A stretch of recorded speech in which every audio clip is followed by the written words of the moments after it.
Samahan niyo akong magluto ng isang masarap na ulam na puno ng sustansya at lasa. Chicken liver o atay sa manok, ito ay madaling lutuin at siguradong magugustuhan ng buong pamilya.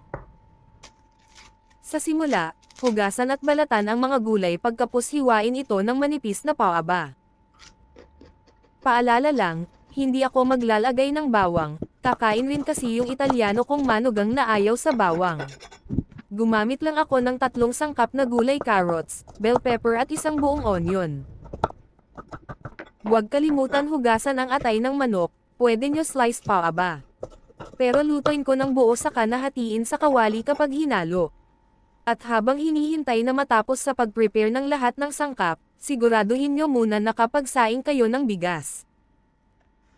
Ilagay ang hiniwang atay ng manok sa kawali hanggang magkulay kayumanggi. Ilipat ang inihaw na atay sa isang lalagyan or gamit sa parehong kawali, igisa ang sibuyas hanggang maging malambot.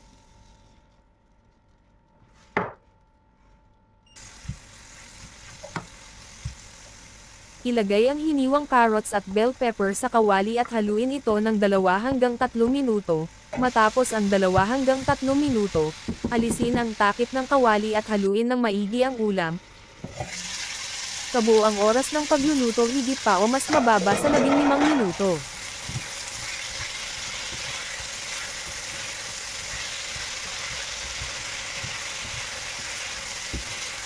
Lagyan ng asin, suka at toyo ayon sa iyong panlasa, hayaang kumulo ang ulam hanggang sa maluto ang atay at lumapot ang sarsa.